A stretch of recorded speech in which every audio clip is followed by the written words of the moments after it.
Всем привет! С вами, как всегда, Алина и я, новый гость, Илья.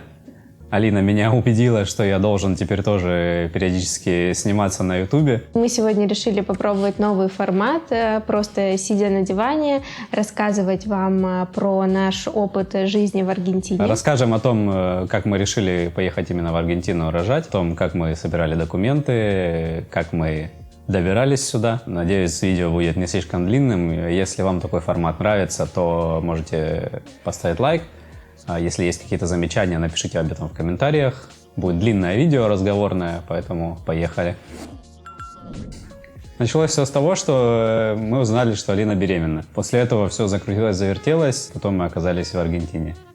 Но как это все происходило, в общем... Да, мы узнали, что Алина беременна, знали, что мы будем рожать в случае чего где-то за границей. Ну, вот такой вот был план. На мой взгляд, это прогрессивное такое решение, чтобы у человека, нового человека, был потом выбор, где жить, где работать, как путешествовать. Ему будет проще в этом всем плане. Вот, поэтому мы решили, что будем рожать за границей где-то.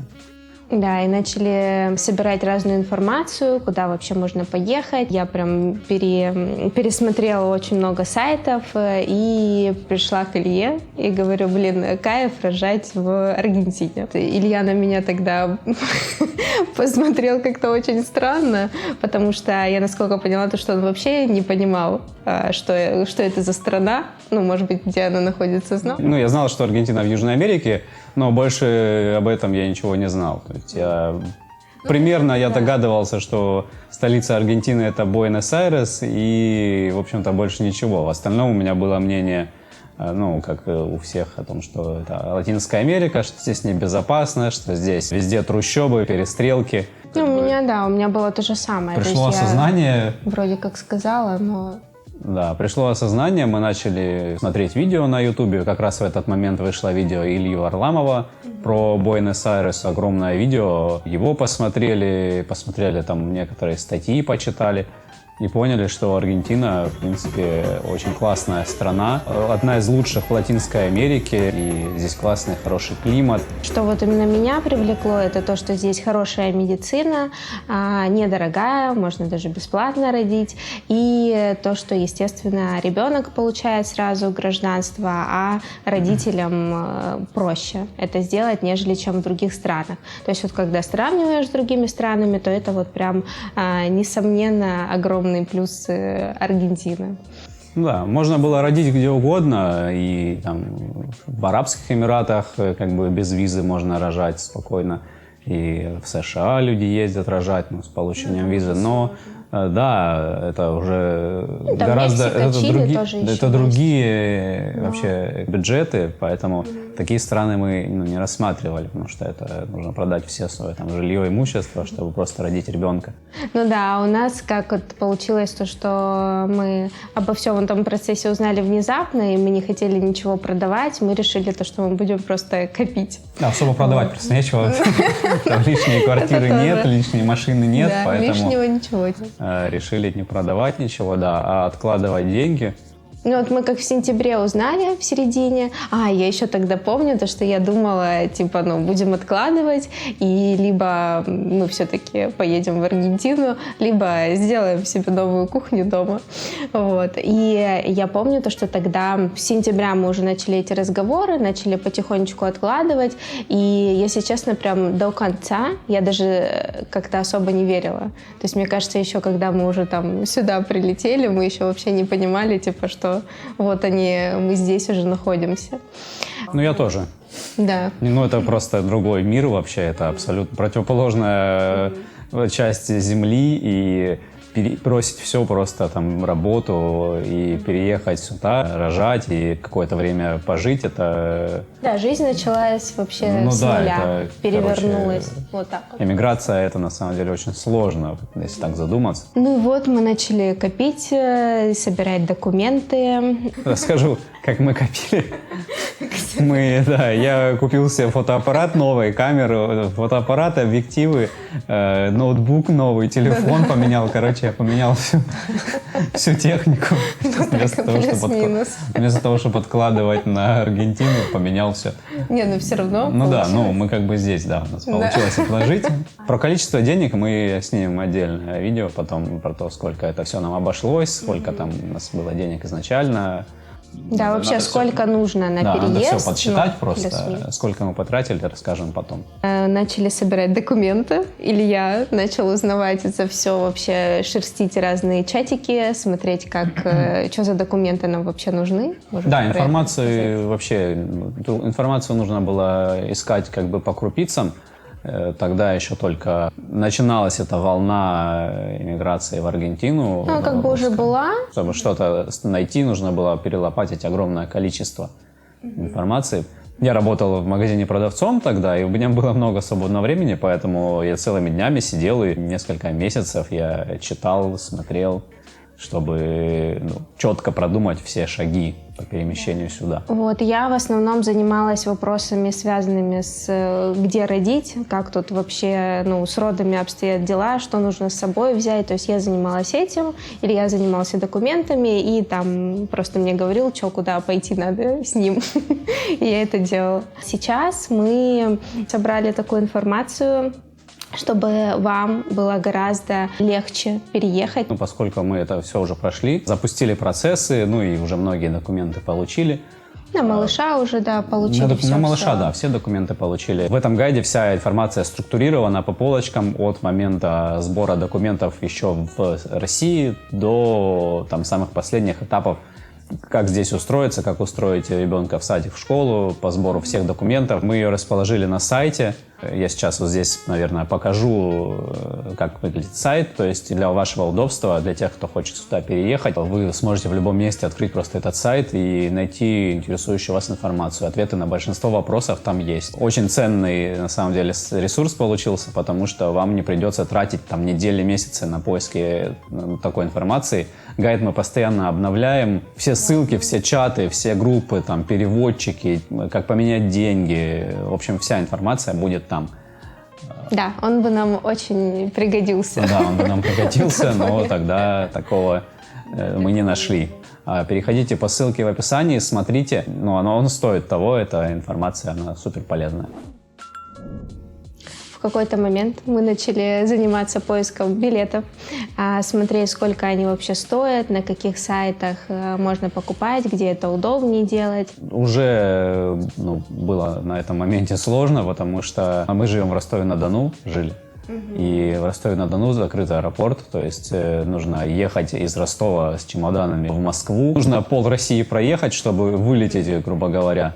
Плюс тогда еще были проблемы с мобилизацией, еще могли не выпустить. И смотрели разные варианты, откуда это можно сделать, где это сделать было дешевле. В итоге все-таки остановились на Сочи, то, что добраться на поезде из Ростова в Сочи, и потом с Сочи уже вылететь в Турцию. Из Турции уже полететь в Аргентину. Там несколько крупных компаний, это эфиопы и турецкие авиалинии. И турецкие нам понравились больше, поэтому мы смотрели именно их, и лететь нужно было из Турции. Чтобы выбрать билеты, нужно тоже прошерстить огромное количество форумов и собрать разную информацию. Чтобы как-то выиграть в деньгах и не сильно потратиться, я перечитал весь форум Винского, есть такой форум, я все ветки перечитал про Латинскую Америку, вообще про перелеты, про Turkish Airlines. Короче, мы купили билеты с открытой датой, чтобы по прилету в Аргентину была возможность передвинуть билет может быть, на какой-то срок, чтобы не сразу обратно лететь, а после родов остановиться.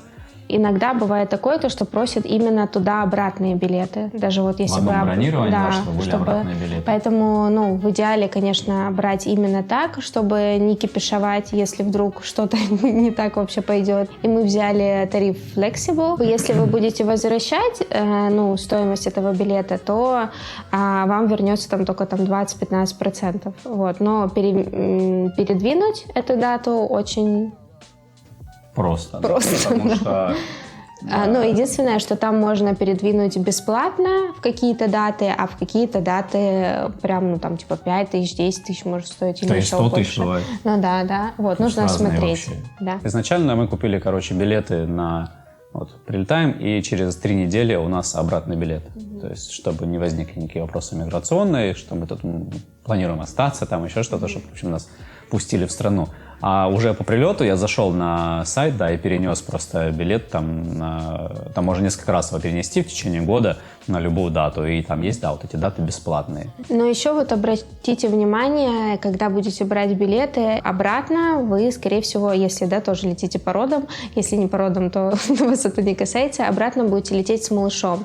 То есть тоже смотрите, чтобы малыша можно было туда вписать в этот билет, потому что вам тогда придется возвращать билет и покупать новый, уже, ну, за гораздо большей стоимостью. По поводу покупки билетов, тогда уже билеты стоили... Ну, цена билета такая приличная, потому что трансатлантический перелет. Ну, да. Там билеты... Ну, нам вышли в итоге билеты там в 200 с чем-то тысяч. Там 205, что-то такое. Ну, это именно билеты из Турции в Буэнос-Айрес. Да, То есть а еще еще плюс до туда билеты надо до было. Турции долететь, и плюс еще поезд. Искали билеты сначала, конечно, на Aviasales, на всех вот этих агрегаторах. У них плюс в том, что можно купить рублевой картой, но цена подороже, так прилично ну, я подороже. смотрела, вот на 20 тысяч дороже были билеты, нежели покупать именно на сайте. То есть, как мы делали... На сайте авиакомпании. Да, на сайте авиакомпании. Как мы делали, мы смотрели вот на Aviasales, вот, это не реклама как раз-таки, и там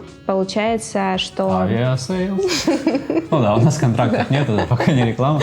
Так что, ну, это наоборот анти получается. Короче, смотрели там, и после того, как видели дать билеты подешевле, потом уже заходили на сайт авиакомпании и смотрели на сайте авиакомпании. И там уже в итоге мы их и купили. Ну, именно Да, на сайте но авиакомпании. чтобы купить билеты на сайте Turkish Airlines, нужна какая-то либо зарубежная карта, потому что карты, естественно, уже не работали российские, а у нас только российские карты были. Либо тогда еще была вот новая система, вот эта Union Pay, которую пытались внедрить, не знаю, сейчас она работает в России или нет. Алина оформила карту Union Pay прям в онлайн через приложение Почта Банка, и с ее помощью мы там выбрали на сайте юани, по-моему, на сайте Turkish Airlines, чтобы, ну, потому что Union Pay это китайская, по-моему, система.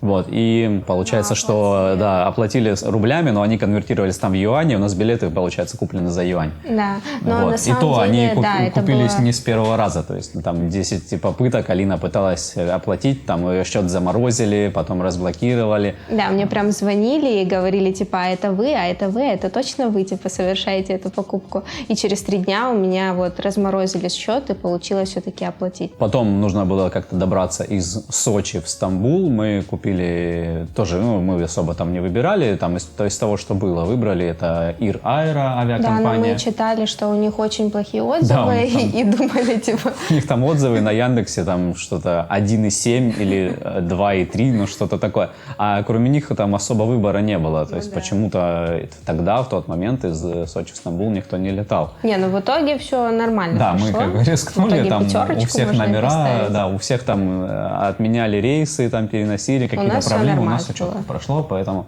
в этом плане можем Ир Аэро рекомендовать. И еще нужно было добраться из Ростова на поезде в Сочи. Тоже мы взяли билет. Мы взяли двухэтажный... Было, да, ну через там приложение РЖД все покупается за рубли спокойно, конечно же. Вот, но мы взяли двухэтажный поезд. Первый раз вообще на нем поехали, раньше не ездили. И оказалось то, что он супер маленький. То есть те габариты, которые у них там указаны на сайте, все не так. Да, у нас было 2 чемодана, ну, мы купили 2 огромных чемодана со сторонами, там, 150, сумма сторон 158 сантиметров. Ну, это самый большой чемодан, который, как бы, по всем правилам во всех авиакомпаниях, ну, это максимально, что принимается.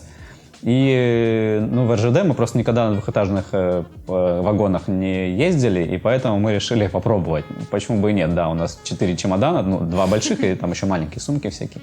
Почему бы и нет, да, мы купили билеты на второй этаж, естественно, чтобы повыше, там прикольно смотреть, хотя мы ехали ночью, да, зачем? На сайте было указано, что чемоданы спокойно влазят на полку, там, под спальное место, сверху какие-то полки были указаны, но в итоге это, видимо... Ну, в итоге все вообще не так, да. В итоге это, наверное, для одноэтажных вагонов эти размеры указаны, ну, хотя непонятно, короче. В общем... Ну, в общем, мы туда пришли, смотрим, там уже сидят 2 человека, они уже поставили там чемоданы, и места для нас вообще нету. Ну да, вот. То есть наши чемоданы такие, пихать некуда, да, грубо говоря. Под кроватью есть место, но чемодан не залез. Пытались там что-то сделать, в итоге, ну, короче, поставили наши чемоданы в проходе, к нам еще зашла злая проводница и начала говорить: а-ля-ля, типа, что вы там вам сейчас нужно будет платить за ваш багаж дополнительно, вы мешаете людям, а мы уже с этими ребятами познакомились, и они говорят: да, они нам типа вообще не мешают. Вот. Ну, Илья еще начал, оказались, да. Илья еще начал говорить за то, что типа у вас на сайте одно указано, а здесь другое, и в итоге она просто ушла. Вот ни за чем мы не доплачивали, чуть-чуть поютились в этом узком пространстве. В общем, мы приехали в Сочи. В Сочи на тот момент шел дождь. Мы заселились в гостиницу, поскольку мы на поезде, потом на одной авиакомпании, потом на другой авиакомпании летели. Нам нужно было как-то переместить вещи в чемоданах, потому что в Air Aero было ограничение 5 килограмм ручной клади и 20 килограмм в багаже. В Turkish Airlines было ограничение 8 килограмм ручной клади и 2 чемодана по 23 килограмма в багаже. Поэтому, да, это сложно, да. Поэтому нам нужны были весы. В аэропорту перекладывать вещи не хотелось. Кстати, в турецком аэропорту есть специальная такая стойка, где можно взвеситься, переложить спокойно. В сочинском аэропорту мы такого не видели. Ну, наверное, просто не видели, хотя, может, и нету. В общем, нам пришлось под дождем, Алина беременная, нам пришлось под дождем искать весы, вот такие безменные, которые безменные раньше такие были, на которых картошку взвешивали на рынках, вот. В итоге нашли электронные весы, которые до 50 килограмм, вот, поэтому это супер полезная вещь, которая много раз нам помогла переложить эти вещи в чемоданах. Поэтому советуем всем, кто летит несколькими авиакомпаниями, приобрести эти весы там китайские за 500 рублей. Да, ну, короче, мы их взяли, перевесили, все переложили. На следующий день мы вылетели в Стамбул, летели мы авиакомпанией Air Aero, прилетели в Стамбул, там мы гуляли, смотрели всякие достопримечательности. Мы жили в самом центре Стамбула, прямо вот возле Айя Софии, то есть, грубо говоря, там 3 минуты до нее. Каким-то чудом сняли хостел, номер в хостеле, там нормальный номер был, гостиница, да. Типа гостиница. Это не хостел, да? Там даже шведский стол с утра был. Короче, там да, небольшой гостиница, сняли номер, и недорого, и классно. Мы хотели там закупиться вещами. Типа себе чуть-чуть купить и для ребенка. Я читала в чатиках то, что в Аргентине какая-то проблема с детскими вещами. Нет пеленок вообще, здесь они в принципе не продаются, потому что детей не пеленают. И я подумала, что отличным решением будет в Стамбуле закупиться. Ну да, потому что нам же в Россию все вещи из Турции едут. Мы подумали, что это действительно классное решение. Во-первых, там должен быть большой выбор и, может быть, наверное, даже подешевле, потому что мы были наслышаны о том, что в Стамбуле все сильно дешевле. Вот. И мы отправились на поиски вот этих всех вещей. И мы были в нескольких торговых центрах. В итоге мы закупились в форум Истанбул, торговый центр. В принципе, он неплохой. Там много детских магазинчиков. Какой-то там большой Бибе. Эркек Бибе, да. Вот. Это по типу нашего детского мира, да. Что-то типа того, да. Закупиться там можно. Вот. Но на самом деле, как потом мы уже там все это дело вспоминали, анализировали, то, что в принципе можно было закупиться и в России, на Wildberries заказать вещи. Вообще спокойно. Вот, а не тратить на это время, находясь в Стамбуле. То есть там можно было больше погулять. Мы потратили целый один день на эти все похождения. Алина беременная. Мы по всему городу ездили там в торговый центр Оливиум сначала. Там вокруг него огромное вот это пространство, где оптовики закупаются тканями. То есть мы там лазили по этим трущобам непонятным. Вот, в итоге, да, просто в обычном магазине закупились и все. Хотя можно было бы, да, все это купить на Wildberries. В России спокойно, может быть, даже дешевле. Да, ну то есть если вы вот прям знаете, где, что точно, не знаю, у вас там живут друзья, то можете куда-то с ними поехать. А так вот, ну, целенаправленно какой-то сильной разницы мы не увидели, только время потратили. Ну да. Поэтому Турция в этом плане немножко что-то разочаровала. Я думал, там будут золотые вот эти горы вещей, которые дешевые и супер качественные. В итоге нет. Я себе худи купил, там нашел худи. Нашел худи, она отвратительного качества вообще. Но мне, кстати, нормальная. И вот детские более или менее нормальные. Ну, у меня худи закошлатилась вся, да, поэтому... В плане вещей что-то Турция разочаровала. В итоге оказалось то, что в Аргентине все-таки есть магазины одежды, можно здесь ее купить. А единственный момент, это когда ты сюда прилетаешь, это сделать, конечно же, достаточно проблематично сразу. Плюс, когда беременный ходишь, ну тоже лично мне было не кайф ходить и искать здесь магазины. А сейчас уже мы знаем магазины, в которых можно купить детскую одежду, и мы их добавили. Да, их здесь очень много, магазинов на самом деле. Но здесь именно больше как бутики такие, то есть это небольшие какие-то сетки, а вот маленькие магазинчики, которые нужно поискать. Мы их добавили в гайд как раз-таки, чтобы вам было проще. Но единственное, что здесь пеленок все-таки, они здесь тоже не продаются. Ну, здесь как-то, видимо, не принято там пеленать. Да, не принято. Там. И поэтому в русскоязычных чатиках я нашла тех, у кого можно их купить. Вот мы приехали к ним домой и взяли эти пеленки. Вот. Ну, люди как-то и без этого здесь обходятся, да. Нормально, без пеленок. В Турции я их тоже не нашла, поэтому лучше, если что, везите их с России, ну, либо уже здесь видимо, покупать. чисто русский прикол остался из Советского Союза. Там, Да, в общем, магазинов здесь много, и много детских магазинов. Поначалу искать, конечно, трудно, и языковой барьер тут... Ну да, тоже. Проще, конечно, купить вещи в России, там, но... Если что, то здесь тоже можно, и все здесь есть, в принципе, ну, кроме, может, пеленок. Да и пеленки, наверное, есть и у местных, просто надо поискать. А магазинов много, мы в гайд добавили там огромный список, там есть и на карте отмечены все магазины, которые там, ну, большинство, и сайты мы распределили. Поэтому, да, вот можете также по ссылке ознакомиться и посмотреть. Вот, в Стамбуле нам, в принципе, понравилось. Ну, мне понравилось. Тебе как? Да, тоже классно. Да, ну, интересно посмотреть этот город. В Турции было классно. Мы там провели 3 дня, но нам нужно было... Да какая разница? Ну, не знаю. Ну, я не... По-моему, 3. Ну, важно. В общем, в Турции было классно. Мы там провели 3-4 дня. Точно не можем вспомнить. И нам нужно было двигаться дальше. Вот. А новый аэропорт Стамбула, он находится вообще, по-моему, 40 или 50 километров от города. Турецкий аэропорт очень большой, прям огроменный. Вот, поэтому нужно туда ехать прям сильно заранее, чтобы найти свой рейс. У нас был вылет в 11:30, мы выехали в 5 утра, чтобы там к 6 доехать.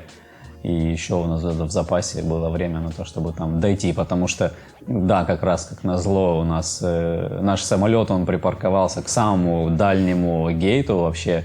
Там несколько крыльев в этом аэропорту, и в каждом крыле я не знаю, по 20 этих гейтов. И мы в самый дальний, в общем, пока добрались. Там есть траволаторы, но мы добирались минут 15, наверное, до этого гейта, поэтому...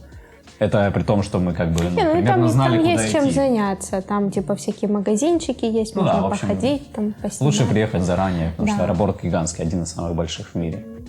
Чтобы успеть на самолет, мы встали в 5 утра, заказали такси, добрались, все прошло хорошо. Единственное, что когда начали регистрироваться на рейс, у Алины попросили справку о беременности. Там какая-то попалась девушка. По виду она была немного злая поначалу. Она взяла справку, куда-то ушла. Мы в этот момент, да, как бы немножко испугались, замандражировали, да. Но в итоге справка прошла, все нормально, нас оформили на этот рейс. Еще скажу про багаж.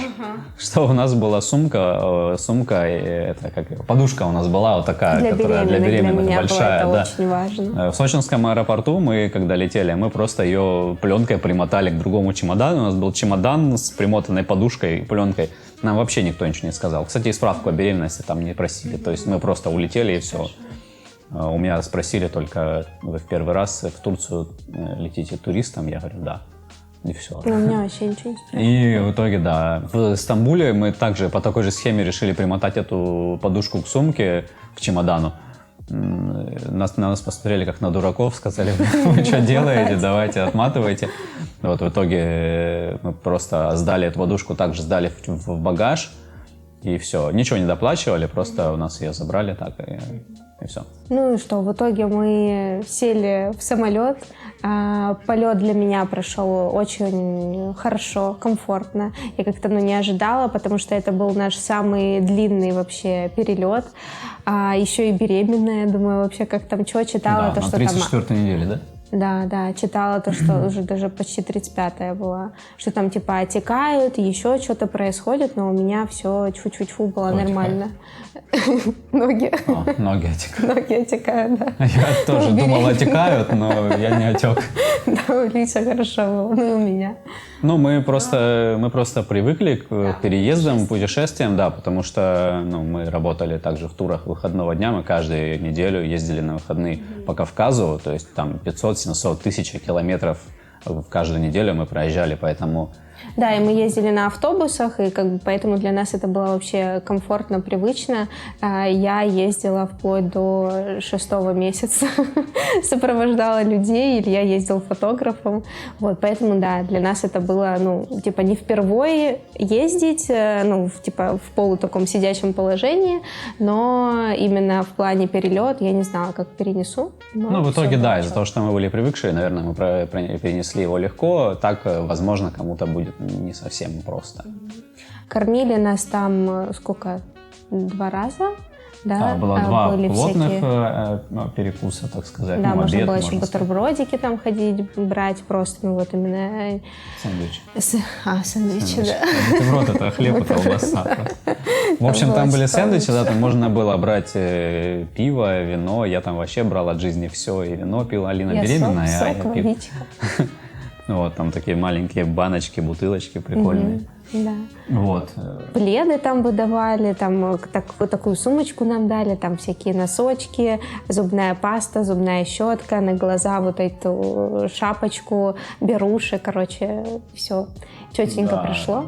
Там также наушники даются, на каждом сидении большой экран, да, можно смотреть, где вы летите, там на карте можно смотреть фильмы, там фильмы на русском есть, можно слушать музыку. В разных языках там. Да, правда, наушники отвратительные, и они просто вот так накладываются, и они без всякого там шумоподавления, то есть слышно все, что в самолете происходит, и приходится крутить громкость на максимум, чтобы хоть что-то услышать. Ну и было еще чуть-чуть тяжеловато. У нас, получается, все рейсы так проходят с дозаправкой в Сан-Паулу. И когда мы там находились, нельзя выходить из самолета. То есть мы приземлились в Сан-Паулу.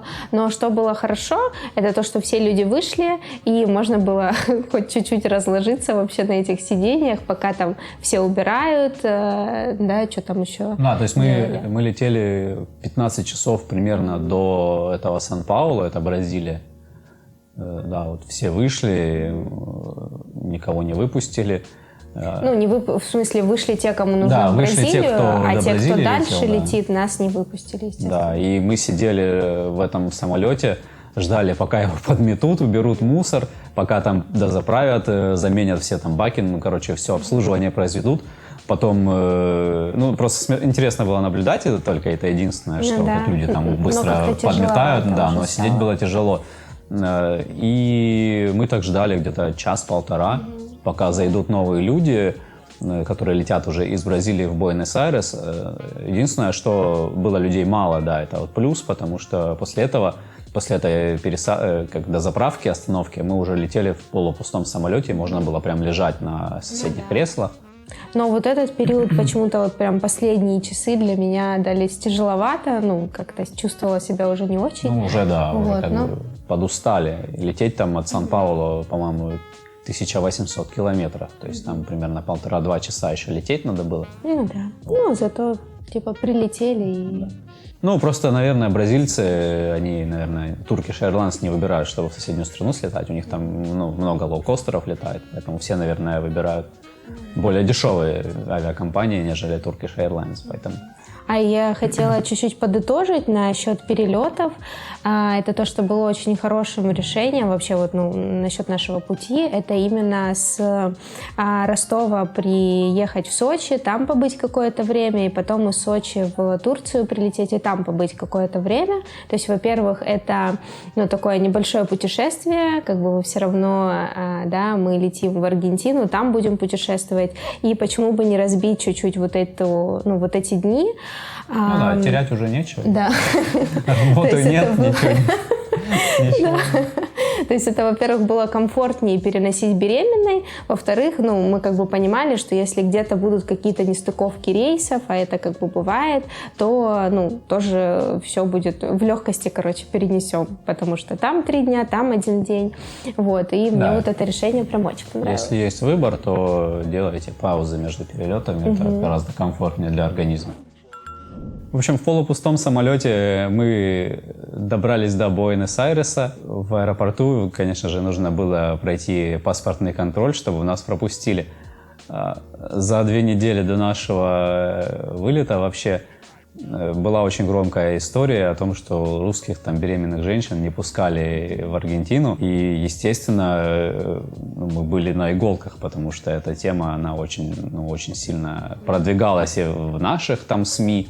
Не знаю зачем, но, видимо, какие-то причины. Хотя это было только 1 раз, и то вообще непонятно почему. Да, в итоге там просто одиноких женщин, которые прилетели беременные в Аргентину, их не пускали, там у них ставили штамп о том, что они фальсо туристо, вот, и не пускали. Вот, поэтому мы были на иголках, и прохождение паспортного контроля нас немного беспокоило. Но в итоге мы прилетели уже ночью. В 11, да, 10:30 вечера мы уже прилетели.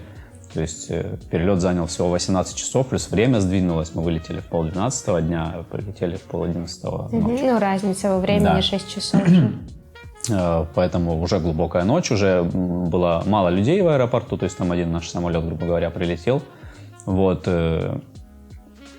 Отстояли мы в очередь на паспортном контроле небольшую, то есть просто наш самолет. А здесь мы совершили небольшую ошибку. Да. Это то, что Илья пошел на 1 гейт, а я пошла на другой. Не гейт, на паспортный контроль. Да, окошко разное. Вот. Нужно, если вы прилетаете вместе с семьей, то идти на 1, потому что они подумали, что я прилетела одна, и как раз-таки был вот этот вот, эти все события с беременными, и у меня начали спрашивать справку о беременности, обратный вылет, насколько я буду находиться в Аргентине и бронь отеля. Вот все вот эти 3 штуки у меня спросили, и в итоге Илья уже прошел паспортный контроль, и я его такая, у меня вообще ничего не спросили. Меня спросили, как дела, где живешь, я показал адрес, они мне поставили штамп, и я прошел. И в итоге стоял рядом с окошечком, где принимали Алину. И я его к себе подозвала, он подошел, и чувак, который у меня принимал документы, спрашивает, говорит, вы типа вместе? Я говорю, да. Вот. И... Чувак, потому что там реально был чувак, он был весь в татуировках, такой, как он выглядел, как вот бандитов показывают, латиноамериканских, вот он так выглядел, но он был в рубашечке. Поэтому чувак, не сотрудник паспортного контроля, иммиграционной службы, а чувак. Ладно, этот молодой человек. Что в итоге он посмотрел то, что мы вместе, взял еще документы у Ильи, куда-то там записал то, что мы все-таки вместе, у него там еще какой-то отдельный список был, и он еще взял мою вот эту бумажку о беременности, вот, где-то ее тоже проверил, и все, и мы прошли. И капец, я помню, это просто мы друг на друга смотрели, во-первых, какой мы проделали путь, во-вторых, просто вздохнули с облегчением, оставалось взять наши чемоданы. Мы взяли тележку, загрузили все чемоданы, выдохнули спокойно, то есть, на самом деле, еще не верилось, что мы проделали реально огромный путь. Сколько там? 12 тысяч километров? 13 тысяч? 13 тысяч километров Да, но в итоге оказалось, что наши приключения только Да, приключения только закончились. начинаются, да, На этом вообще. мы вышли в аэропорт. Ну, дальше уже, наверное, Да, дальше мы расскажем в следующем видео, потому что там еще были Да, свои потому что мы интересные истории. ночевали в аэропорту, Да, и тоже это подробно про это Для все. справочки скажем. Да. Надеемся, то, что для вас эта информация была ценна, полезна. Ставьте лайки, пишите комментарии. Чтобы не пропустить следующее видео Да, про колокольчик наши проблемы, надо да, нажмите нажимать. там колокольчик, Да. подпишитесь. Вот. Мы будем рады, и алгоритмы Ютуба тоже очень будут рады. Вот, все, да, до скорых Да, встреч. да. Все, пока-пока. Спасибо за внимание, пока.